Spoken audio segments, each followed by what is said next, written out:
तो चलिए शुरू करते हैं आज का यानी कि 28 मई का करंट अफेयर्स। हमारा पहला क्वेश्चन है, हाल ही में आपातकालीन चिकित्सा दिवस कब मनाया गया? इसका सही आंसर होगा 27 मई को। हमारा अगला क्वेश्चन है, हाल ही में गीतानास नौसेदा को किस देश का फिर से राष्ट्रपति चुना गया? इसका सही आंसर होगा लिथुआनिया। हमारा अगला क्वेश्चन है, हाल ही में किसने यूईएफए वीमेंस चैंपियन लीग का खिताब जीता? इसका सही आंसर होगा बार्सिलोना। हमारा अगला क्वेश्चन है, हाल ही में वॉली वेटेनेस का निधन हुआ, वे कौन थे? इसका सही आंसर होगा फ्लाइट अटेंडेंट। हमारा अगला क्वेश्चन है, हाल ही में कौन T20I में दूसरे सर्वाधिक रन बनाने वाले खिलाड़ी बने हैं? इसका सही आंसर होगा बाबर आजम। हमारा अगला क्वेश्चन है, हाल ही में किस देश के माउंट ईवो ज्वालामुखी में विस्फोट हुआ है? इसका सही आंसर होगा इंडोनेशिया। हमारा अगला क्वेश्चन है, हाल ही में किस राज्य में सबसे अधिक जंगल में आग की घटनाएं दर्ज की गई हैं? इसका सही आंसर होगा हिमाचल प्रदेश। हमारा अगला क्वेश्चन है, हाल ही में गूगल ने किस कंपनी में $350 मिलियन का निवेश किया? इसका सही आंसर होगा फ्लिपकार्ट। हमारा अगला क्वेश्चन है, हाल ही में दीपा कर्माकर ने एशियाई चैंपियनशिप में कौन सा पदक जीता? इसका सही आंसर होगा स्वर्ण पदक। हमारा अगला क्वेश्चन है, हाल ही में कौन क्रिकेट ऑस्ट्रेलियाज मल्टीकल्चर इनिशिएटिव में शामिल हुए हैं? इसका सही आंसर होगा रवि शास्त्री। हमारा अगला क्वेश्चन है, हाल ही में भारतीय फार्मा दिग्गज सन फार्मा ने किस देश में एक नए संयंत्र का उद्घाटन किया? इसका सही आंसर होगा बांग्लादेश। हमारा अगला क्वेश्चन है, हाल ही में सांख्यिकी और कार्यान्वयन मंत्रालय द्वारा जारी आंकड़ों के अनुसार अनएम्प्लॉयमेंट रेट में कौन शीर्ष पर है? इसका सही आंसर होगा केरल। हमारा अगला क्वेश्चन है, हाल ही में किसने कांस फिल्म फेस्टिवल में अपनी film all we imagine as light के लिए ग्रैंड प्रिक्स पुरस्कार जीता? इसका सही आंसर होगा पायल कपाड़िया। हमारा अगला क्वेश्चन है, हाल ही में जारी WSJ की रिपोर्ट के अनुसार 2023 में सबसे अधिक वेतन पाने वाले CEO कौन बने? इसका सही आंसर होगा हॉक ई टेन। तो इसी के साथ हमारे करंट अफेयर्स के क्वेश्चन आज खत्म होते हैं। तो चलिए अब हम जानेंगे इनको और डिटेल में। हमारा पहला करंट अफेयर बन रहा है नेशनल से, तो चलिए जानेंगे। चक्रवाती तूफान रेमल का लैंडफॉल हुआ। चक्रवाती तूफान रेमल 26 मई को रात 8:30 बजे पश्चिम बंगाल के कैनिंग और बांग्लादेश के मोंगला में 135 किलोमीटर प्रति घंटे की रफ्तार से लैंडफॉल हुआ। लैंडफॉल 4 घंटे तक चला और इस दौरान भारी बारिश हुई। आइए हम लोग इसको डिटेल में जानते हैं। यह नॉर्थ ईस्ट की ओर 13 किलोमीटर प्रति घंटे की रफ्तार से बढ़ रहा है, यानी बंगाल से लगे त्रिपुरा, असम, मेघालय, सिक्किम में इसका असर दिखेगा।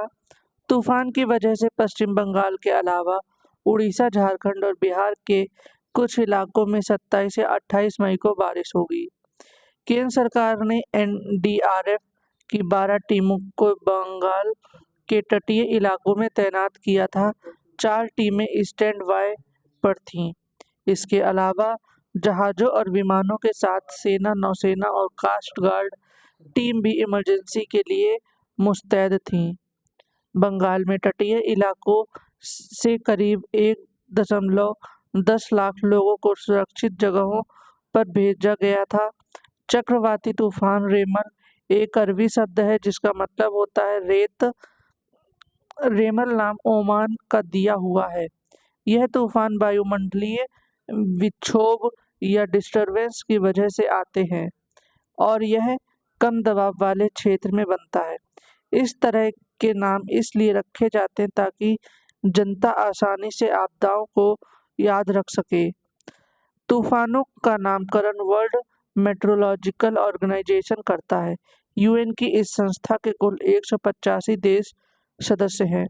दरअसल WMO ने 1972 में पैनल ऑन ट्रॉपिकल साइक्लोन्स की स्थापना की थी। साल 2000 में ओमान की राजधानी मस्कट में जब पीटीसी की 27वीं बैठक हुई तो सभी देशों ने बंगाल की खाड़ी और अरब महासागर में उठने वाले तूफानों के नाम रखने का फैसला किया। इसके बाद साल 2004 के बाद तूफानों के नामकरण किए जाने लगे। हमारा अगला करंट अफेयर बनता है अपॉइंटमेंट से, तो चलिए जानेंगे। आर्मी चीफ मनोज पांडे को मिला 1 महीने का एक्सटेंशन। लोकसभा चुनाव के बीच सरकार ने 26 मई को सेना प्रमुख का कार्यकाल 1 महीने के लिए बढ़ा दिया। सेना प्रमुख जनरल मनोज पांडे 31 मई को रिटायर होने वाले थे, लेकिन अब सरकार के नए आदेश के मुताबिक जनरल पांडे 30 जून को रिटायर होंगे।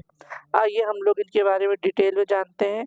जनरल मनोज पांडे दिसंबर 1982 में corps of engineers the Bombay sappers में शामिल हुए थे। वह स्टाफ कॉलेज कैम्ब्रली यूके से ग्रेजुएट हैं। उन्होंने आर्मी वॉर कॉलेज महू और दिल्ली में नेशनल डिफेंस कॉलेज में हायर कमांड कोर्स में भी भाग लिया था। लेफ्टिनेंट जनरल मनोज पांडे ने अपनी 37 साल की सर्विस में ऑपरेशन विजय और ऑपरेशन पराक्रम में सक्रिय भाग लिया। जनरल पांडे के सेवा विस्तार से करीब 5 दशक पहले 1970 के दशक में सेना प्रमुख को सेवा विस्तार दिया गया। उस समय तत्कालीन इंदिरा गांधी सरकार ने थल सेना प्रमुख जनरल जी को वेवूर को सेवा विस्तार दिया था। वेवूर से पहले फील्ड मार्शल सैम मानेकशॉ को 1971 के युद्ध में भारत की जीत के बाद सेवा विस्तार दिया गया। मौजूदा यह सेना प्रमुख लेफ्टिनेंट जनरल उपेंद्र द्विवेदी अगले थल सेना प्रमुख के प्रबल दावेदार माने जा रहे हैं। लेफ्टिनेंट जनरल उपेंद्र द्विवेदी 30 जून को रिटायर हो रहे हैं। इनके साथ ही सेना के दक्षिण कमांड के प्रमुख लेफ्टिनेंट जनरल A.K. सिंह भी 30 जून को रिटायर होंगे। हमारा अगला करंट अफेयर बनता है अवार्ड से, तो चलिए जानेंगे। पायल कपाड़िया की film all we imagine is light को मिला ग्रैंड प्रिक्स अवार्ड। 27 मई को 77वें कांस फिल्म फेस्टिवल में Indian film maker Payal Kapadia ने समारोह का दूसरा सबसे प्रतिष्ठित अवार्ड हासिल किया। पायल की film all we imagine is light को ग्रैंड प्रिक्स अवार्ड से नवाजा गया। आइए हम लोग इसको डिटेल में जानते हैं। फिल्म को कांस की सबसे प्रतिष्ठित कैटेगरी पाम डिओर के अंतर्गत 23 मई को प्रीमियर किया गया था। यह फिल्म की मुंबई में रहने वाली केरल की 2 नर्स प्रभा और अनु की कहानी है। इस कैटेगरी में 30 साल बाद सिलेक्ट होने वाली भारतीय फिल्म थी। इससे पहले 1994 में फिल्म श्याम को इस कैटेगरी में नॉमिनेट किया गया था। 77वें कांस फिल्म समारोह में भारत ने अपने नाम 4 अवार्ड दर्ज किए। भारतीय फिल्म एवं टेलीविजन संस्था FTII पुणे के चिदानंद एस नायक की Kannada film sunflowers were the first ones to know को ला सिनेफ सिन्फोडेशन सेगमेंट में बेस्ट फिल्म का पुरस्कार मिला। वहीं मानसी महेश्वरी को एनिमेटेड फिल्म बन्नी हुड इसी सेगमेंट में तृतीय पुरस्कार मिला। इसके अलावा अनसर्टेन रिगार्ड्स सेगमेंट में द सेमलेस फिल्म में यादगार अभिनय के लिए अनसुईया सेनगुप्ता को बेस्ट एक्ट्रेस का अवार्ड मिला। कांस फिल्म फेस्टिवल फ्रांस के कांस शहर में आयोजित एक वार्षिक फिल्म फेस्टिवल है। इसे 2003 में इंटरनेशनल फिल्म फेस्टिवल कहा जाता था। यह दुनिया भर में शामिल वृत्तचित्रों सहित सभी शैलियों की नई फिल्मों का प्रीव्यू करता है। इसकी स्थापना 20 दिसंबर 1946 में हुई थी। इस सालाना उत्सव का आयोजन polish days festival at days Congress में किया गया था। हमारा अगला करंट अफेयर बनता है स्पोर्ट्स से, तो चलिए जानेंगे। कोलकाता ने तीसरी बार जीता IPL टाइटल। रविवार 26 मई को IPL 2024 के फाइनल मुकाबले में कोलकाता नाइट राइडर्स ने सनराइजर्स हैदराबाद को हरा दिया। पहले बल्लेबाजी करते हैदराबाद 18.3 ओवर में 113 रन पर ऑल आउट हो गई। आइए हम लोग इसको डिटेल में जानते हैं। कोलकाता ने 114 रन का टारगेट 10.3 ओवर में 2 विकेट पर हासिल कर लिया। इससे पहले टीम 2012 और 2014 में भी IPL चैंपियन बनी थी। Mitchell Starc player of the match चुने गए। वहीं विराट कोहली को ऑरेंज कैप, हर्षल पटेल को पर्पल कैप मिली, जबकि Sunil Narine player of the tournament रहे। आईपीएल का पूरा नाम है इंडियन प्रीमियर लीग। आईपीएल एक क्रिकेट लीग है के तौर पर खेला जाता है, जिसका संचालन board of control for cricket in India यानी बीसीसीआई करती है। आईपीएल की शुरुआत 2008 में हुई थी। इसे पहले संस्करण में 8 टीमों ने हिस्सा लिया था। ये 8 टीमें Rajasthan Royals, Kings 11 Punjab, Chennai super Kings, Delhi Daredevils, Mumbai Indians, Kolkata night Riders, royal Challengers Bangalore और डेक्कन चार्जर्स थी।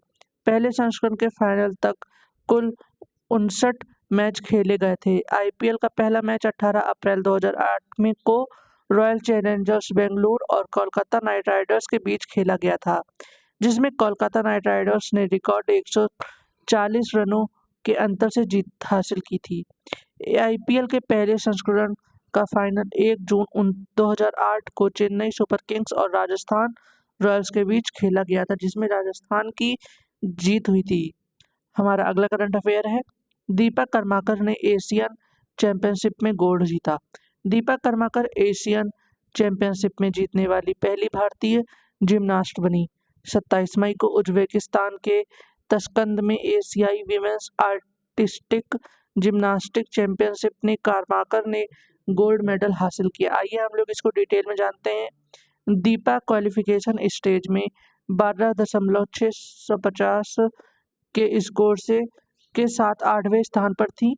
दीपा ने फाइनल में अपने 2 अटेम्प्ट में कुल मिलाकर 13.566 का स्कोर बनाया।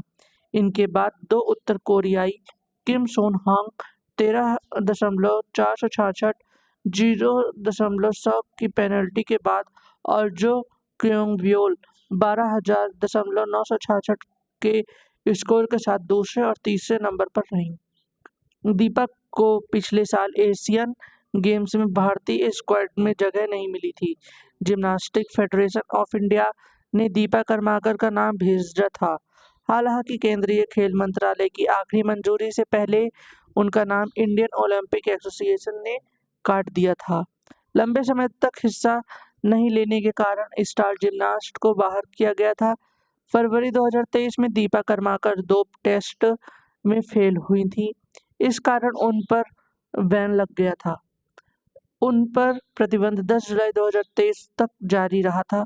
अंतर्राष्ट्रीय टेस्टिंग एजेंसी के मुताबिक सैंपल में प्रतिबंधित दवा हाइजेनामाइन लेने का दोषी पाया गया था।